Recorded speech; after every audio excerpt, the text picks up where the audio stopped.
First ever factory outlet Mukunda jewelleries Kukatpally Khammam Kothapet Somajiguda Hanumakonda and Suchitra.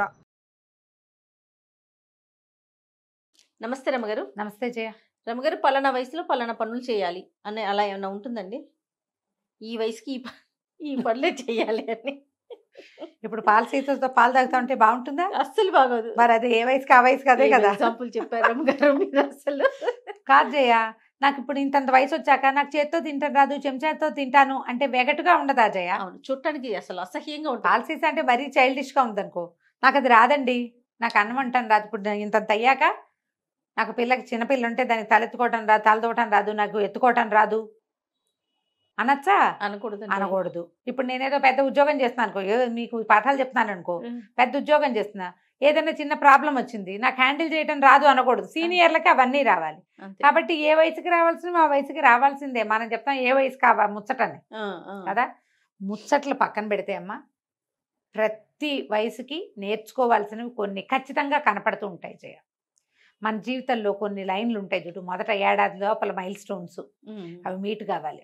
Mile stones meet అయ్యారా? ఇదో ప్రశ్న. అవును, అవునా కాదా?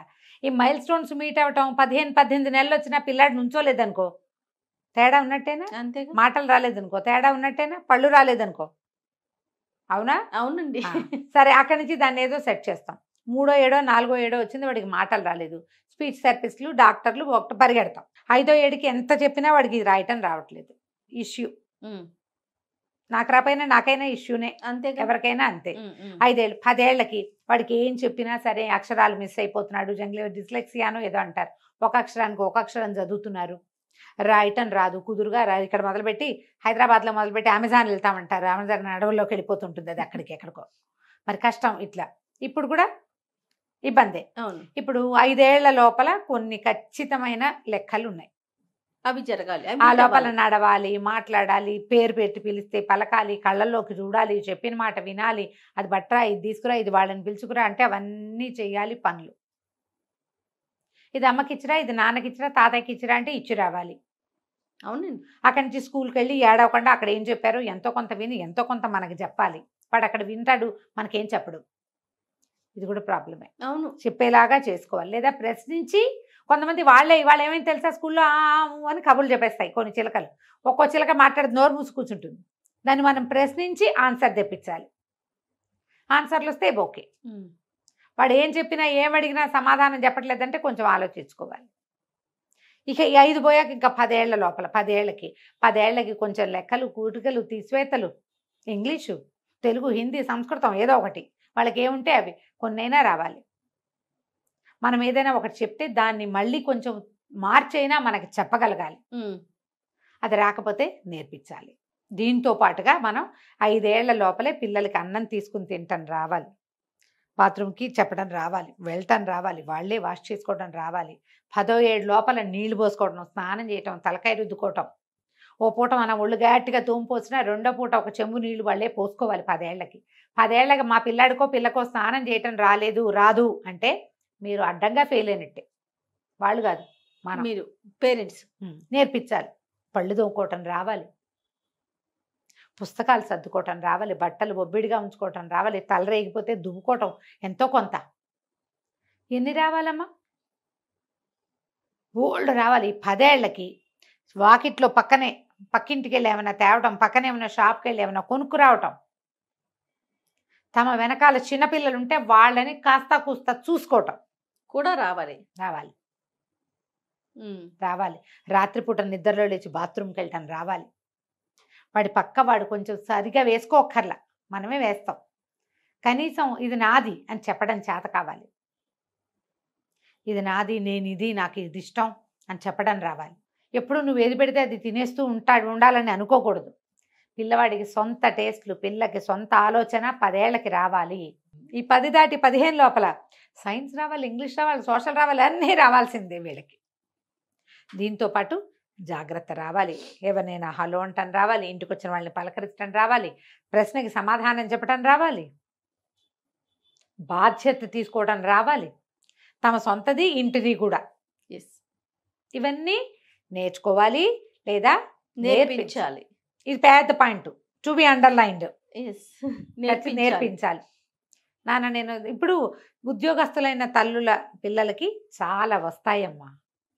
ఇంట్లో ఉండే తల్లులు అంటే నేను కూడా అనుకో పిల్లల్ని కొంచెం మోసేస్తూ ఉంటాం, మోస్తాం బాగా.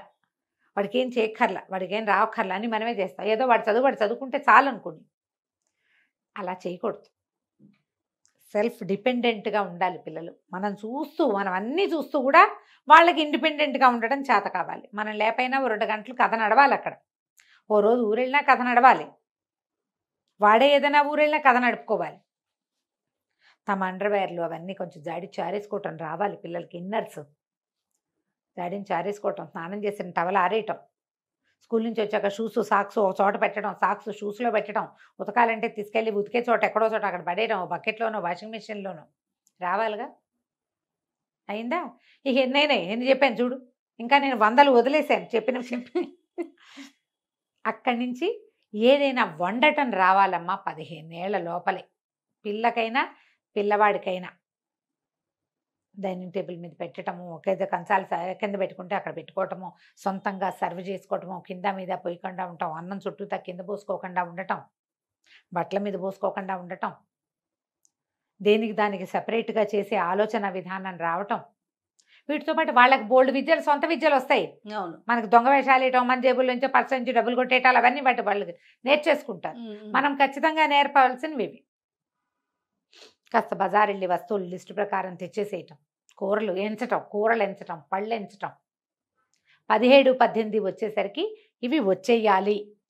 మావాడికి ఏమొచ్చు, వాడి మొహం అంటారు. 10 ఏళ్ల ఆడపిల్లలకి వచ్చింది 17 ఏళ్ల పిల్లాడికి రాదంటారు చాలా మందికి.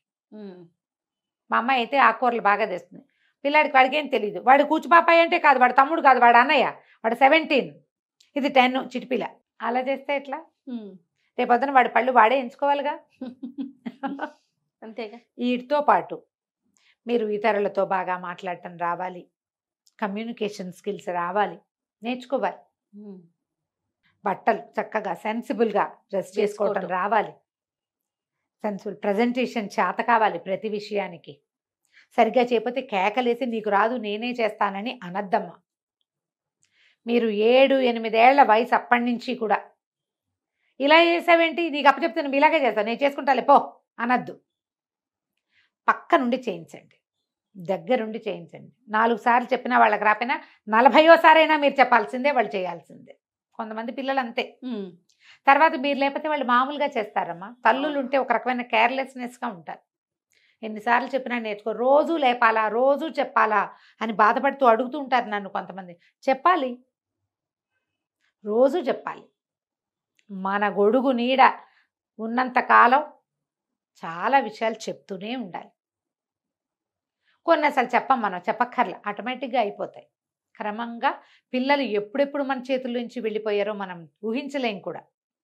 వాళ్ళ సంగతి అయిందా, ఇప్పుడు మన సంగతి కొద్దాం. వీళ్ళని 2022 దాకా కాచి కాపాడతామమ్మా. తర్వాత వాళ్ళు మనకి తాతకి దగ్గులు నేర్పిస్తారు.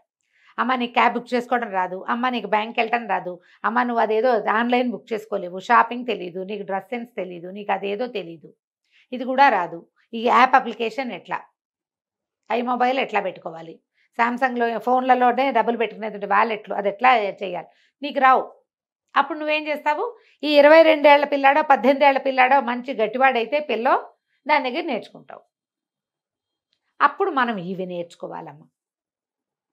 30, 32 వచ్చేసరికి హౌ టు హ్యాండిల్ మనం ముందు మనని, సంసారాన్ని, పిల్లల్ని, నాన్నకి పిల్లలకి పడకపోతే దాన్ని.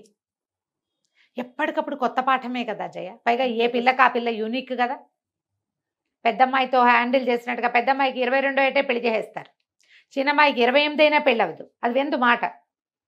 ఆ పెద్దదేమో మన మీద పడేడుస్తుంది, దాన్నేమో చిన్నప్పుడే పెళ్లి చేశారు, ఇది ఇంత వయసు వచ్చినా దీన్ని కూచిపాపాయిలాగా చూస్తున్నారు అంటుంది. అది వెందు. ఎన్ని ఇళ్లలో చూస్తాం జయ మనం. అవునండి. పెద్ద పిల్లలు మాత్రం కామ్గా ఉంటారు, వీళ్ళకి భయం వాళ్ళకి భయం, పెళ్ళిళ్ళు చేసేస్తారు. అవును. చదువులు కూడా చదువులు వాళ్ళ ఏర్పాట్లు అన్నీ ఒక రకంగా ఉంటాయి. రెండో వాళ్ళ దగ్గరికి వచ్చేసరికి అట్లా ఉండదు. మనం రెండో వాళ్ళని హ్యాండిల్ చేయటం నేర్చుకోవాలి. 22కి పెద్దమ్మాయి పెళ్లి చేస్తే 24, 25, 26కైనా 29 దాకా ఉంచకూడదుగా. కొంచెం ఇట్లా ఆలోచించాలి, మనం నేర్చుకోవాలి. అక్కడి నుంచి మనం సొంతంగా ఉండటం. దీంతో పాటు ఇంకొకటి ఉంది, ఎంప్టీ నెస్ట్ సిండ్రోమ్. ఎప్పుడైనా విన్నావా నువ్వు ఇది? వినలేదండి. వినలేదు, వినాలి. ఇప్పుడు మీరు ఇంకా మీ పిల్ల చిన్నపిల్ల కాబట్టి నీకు తెలియదు. 18, 20, 22 వచ్చేసరికి పిల్లలు ఇద్దరు బయటికి వెళ్ళిపోతారు జయ. ఇక ఇల్లు ఉంటుంది మామూలుగా ఉండదు జయ. అంత ఖాళీ అంటే ఒక్కసారి రెక్కలు రెండు విరిచేసినట్టుగా ఉంటుంది. ఎంత ఖాళీ అంటే మన మాట వినేవాడు లేడు, మన అడిగేవాడు లేడు, మన మీద డిపెండ్ అయ్యేవాడు లేడు, మనం అనుకోవటానికి మనకేదీ లేదు. అంత ఇబ్బంది అనిపిస్తుందా రమ్య గారు? చాలా ఇబ్బంది జయ. అసలు పిల్లలు బయటికి వెళ్తే తల్లుల పరిస్థితి ఎలా అయిపోతుందంటే గూడు ఖాళీ అయిపోయిన భావన. దాన్ని కరెక్ట్గా మా ఫ్రెండ్ ఒకరు ఒక వాక్యం చెప్పారు తెలుసా, 24 గంటలు నొప్పులు తీసి, ఇది నార్మల్ డెలివరీ వాళ్ళకే తెలుస్తుంది, ఒక్కసారి పిల్ల బయటికి వచ్చేసరికి, బేబీ బయటకు వచ్చేసరికి తల్లిట కాళ్ళు చేతులు తేలిపోతాయిట. ఆ భావన నాకు 100 సార్లు కలుగుతుందండి, మా అమ్మాయి వెళ్ళిపోతుందని తలుచుకుంటే అంటారు. అది ప్రపంచంలోకి వెళ్ళిపోతుంది. ఆ పిల్లలు ప్రపంచంలోకి వచ్చినప్పుడు ఎట్లా అయిపోతుందంటే ఒళ్ళు సడన్గా పొట్టలో బరువంతా పోతుంది కదా. అంత ఒక రోజు ముందంతా మనం నడిచిన వంకర నడక నార్మల్ అయిపోతుంది. హ్యాండిల్ చేయలేజయ్య. పోస్ట్ పార్టం చాలా పెద్ద సమస్య. అది సేమ్ ప్రాబ్లము మనం పిల్లలు పెద్దవాళ్ళు అయ్యాక ఈ కాలేజీల్లో చేరినప్పుడు, ఉద్యోగాల్లో చేరినప్పుడు, పెళ్ళిళ్ళు అయినప్పుడు అనుభవిస్తాం. మళ్ళీ ఒంటరిగా ఉండటం నేర్చుకోవాలి. నాకు కూడా తెలుసు అది. అర్థమవుతుంది నాకు మీరు చెప్తుంటే. సాయంత్రం అయ్యేసరికి ఏమీ ఉండదు, ఒక్కదాన్ని అలా కూర్చుని గంటల తరబడి కరుస్తుంది ఇల్లు. ఇంకా మీరే అంటే నేను ఇంత స్టూడియోకి busy- వచ్చే మీరే అలా అంటంటే ఇన్ని ఫోన్ కాల్స్ ఇంతమందిని హ్యాండిల్ చేస్తూ అయినా సరే ఏ పిల్లాడికి ఆ పిల్లాడే ఒకడున్నాడు కదా అనిపించదు. అంతే కదా రమ్మ గారు. అనిపించదు. ఇది పెద్దది. దీన్ని మనం హ్యాండిల్ చేయటం నేర్చుకోవాలి. చాలా మంది ఏం చేస్తారంటే ఒక నేర్చుకోలేని విషయం ఏంటంటే పిల్లలు పుట్టేసరికి భర్తలతో స్నేహం మానేస్తారు జయ. హస్బెండ్తో ఫ్రెండ్షిప్ ఉండదు. పిల్లలు తల్లి ఒక పార్టీ, తండ్రి వేరే పార్టీ. ఒక వర్జ్య పదార్థంలాగా వదిలిపెడతారు. వీళ్ళే కలిసి ఉంటారు, వాళ్ళే కలిసి ఉంటారు, వాళ్ళే మాట్లాడుకుంటారు, నాన్న మీద అన్ని వీళ్ళే చెప్పుకుంటారు. ఇద్దరు ఏమంటారంటే బాధితులుగా ఉంటూ ఉంటారు పాపం. దాంతో ఎవరి వల్ల ఈ సంతానం కలిగిందో ఆయన వదిలేస్తారు పాపం. మగవాళ్ళ మీద ఎప్పుడు జాలిపడాల్సిందే చేయ. ఈ విషయంలో మాత్రం తల్లి పిల్లలు ఏకమైపోతారు. అసలు ఆ తండ్రి అనేవాడు లేకపోతే వీళ్ళకి బంధం ఎట్లా కుదిరింది? అది తట్టదు. నా పిల్లలు అనిపిస్తుంది. నువ్వు ఒకదానివి ఎక్కడి నుంచి తెచ్చావు అది తట్టదు, అసలు బోరాదు. పిల్లలు కూడా తల్లి మీద చాలా ఎక్కువ ఉంటుంది. తల్లి మీదే జాలి పడతారు. తల్లి పాపం అమాయకురాలు అనుకుంటారు. ఎంత తెలిసినా తల్లే విక్టిమ్ కావా, తల్లే కష్టపడుతున్న దానిగా కనపడుతుంది. తండ్రి కష్టం ఎవరికి కనపడదు. వీళ్ళు ఎప్పుడైతే ఈ పిల్లలతోటి గ్యాప్ వచ్చిందో, వాళ్ళు బయటకు వెళ్ళారో, ఇంకా అప్పుడు ఫ్రెండ్షిప్ చేద్దామంటే కుదరదు. అంతేగా. వదిలేయకుండా ఉండటం నేర్చుకోవాలి. వాళ్ళతోటి మన ఫ్రెండ్షిప్ని ఉంచుకోవాలి. ఎప్పుడు కూడా నీకు నువ్వు, నాకు నేను. పిల్లలు వస్తారు వెళ్తారు కూడా. వాళ్ళు మనతో ఉన్నా వాళ్ళది వేరైన ప్రపంచం ఉంటుంది. ఈ నీకు నువ్వు, నాకు నేను అనేది నువ్వు ఎంత ఫ్రెండ్షిప్ చేస్తావు, ఎంత ఫ్రెండ్షిప్ చేయించుకుంటావు. అవతల వాళ్ళకి నువ్వు ఎముకబలి ఏదో అందరూ మంచివాళ్ళుగా హాయిగా సంతోషంగా ఉంచేవాళ్ళుగా ఉండరు, రకరకాలుగా ఉంటారు. ఎవరి రకం వాడిది. అంతేగా. సాధ్యమైనంత చెడగొట్టుకోకుండా ఉండటాన్ని నేర్చుకోవాలి. విద్య కాదు ఇది, విధానం. మనం అది అవలంబించాలి. పిల్లలతోటి ఎట్లా ఉన్నా మళ్ళీ మన అమ్మలు మన నాన్నలతో ఇలాంటి ఫ్రెండ్షిప్లు చేశారా లేదా అని ఆలోచించుకోండి. లేకపోతే మనకి నాన్న ఉండడు కదా కదా. ఇది ఆలోచించి దీన్ని ప్లాన్డ్గా నేర్చుకుని ఎట్లా తండ్రి పిల్లల మధ్య మనం వారధిగా ఉండాలో నేర్చుకోవాలి. దీంతోపాటు ఈ కాలానికి అవసరమైనవన్నీ క్యాబులు బుక్ చేసుకోవటాలు, బ్యాంకులకి వెళ్ళటాలు, సామాన్లు తెచ్చుకోవటాలు, బుక్ చేసుకోవటాలు, ప్రయాణపు టికెట్లు బుక్ చేసుకోవటాలు, ప్రయాణం చేయటాలు. నేను ఒంటరిగా ప్రయాణం చేయలేకే కదా జయ అమెరికా ప్రయాణం మానేశాను నేను. అవును. నేను రోజు అనుకుంటూ ఉంటా. నేను పదే ఎందుకు అనుకుంటానంటే నెక్స్ట్ టైం ఈ పొరపాటు చేయకుండా ఉండడం కోసం. మనం మానేసుకుని అది కోల్పోయామనిపిస్తూ ఉంటుంది మనకి. మానేయద్దు, అన్నీ నేర్చుకోండి. ఏ వయసు అయినా నేను ఒంటరిగా ఉండగలను అనేది నేర్చుకోండి. నా మీద నేను ఉంచుంటానని నేర్చుకోవాలి. చుట్టుపక్కల వాళ్ళతో స్నేహంగా ఉండటం నేర్చుకోండి. మన వాళ్ళు ఎవరైనా ఉంటే వాళ్ళని మనతో ఉండటం నేర్చుకోవాలి. ఎన్ని ఉన్నాయి జయ, ఎన్ని ఉన్నాయి. నిత్య విద్యార్థులమే. ఎంతసేపు మనం విద్యార్థులుగానే ఉండాలి. అంతే కదా రమ్మ పక్క వాళ్ళతో ఏదో చెడిపోయింది, కోపప్ చేయండి వాళ్ళతో, మళ్ళీ అది నేర్చుకోవాలిగా. నేను ఓసారి గొడవ వస్తే నీ మొహం చూడండి అంటే రేపొద్దున మీ వాళ్ళంతా వెళ్ళిపోతే ఈ ఇంట్లో పడి నువ్వు ఒకదానివే ఉంటావు. మరి అంతేగా, అప్పుడు ఎట్లా? అప్పుడు చేయాలిగా. అందుకని ఇవన్నీ మనం నిత్య విద్యార్థులుగా నేర్చుకోవాల్సిందే, ఏ వయసులో అయినా సరే. ఇంకా చాలా ఉన్నాయి అనుకుంటాను కదరమ్మ గారు. నేను చాలా తక్కువ చెప్పా. ఇప్పుడు నేను చెప్పింది ఒక జీవితానికి అవసరమైన విషయాలలో 2 వంతులు చెప్పా. ఓకే, 2% నేను చెప్పింది, వంతు కాదు. వంతు అంటే సగం అయిపోతుంది కాదు, 2% చెప్పాను నేను. ఒక జీవితానికి అవసరమైన వాటిలలో 2% నేను చెప్తే కనీసం 50% అయినా మీరు నేర్చుకుంటే మీ లివింగ్ బాగుంటుంది. ఆలోచించండి. తప్పకుండా రమ్మగారు, తప్పకుండా. చాలా చాలా చాలా ఇంట్రెస్టింగ్ అనిపించింది నిజంగా. ఇన్ని నేర్చుకోవాలి కదా, ఇన్ని మైల్ స్టోన్స్ మనం చేసేస్తాం, మనం జరిగిపోతా ఉంటాయి. కానీ కొన్ని రావు మనకి. ఇప్పుడు నా పాయింట్ ఏంటంటే మీకు ఏది రాదో అది ఆలోచించండి, దాని మీద అది నేర్చుకోండి. మా సంపత్ బావ చిన్నప్పుడు ఎప్పుడు భోజనం కంచం పెట్టినప్పుడు పెరుగన్నానికి ఎక్కువ పెట్టేసేది మా అక్కయ్య ఇంత పెట్టావు అన్నం అంటే ఎక్కువైంది ముందు తినేవే అనేవారు.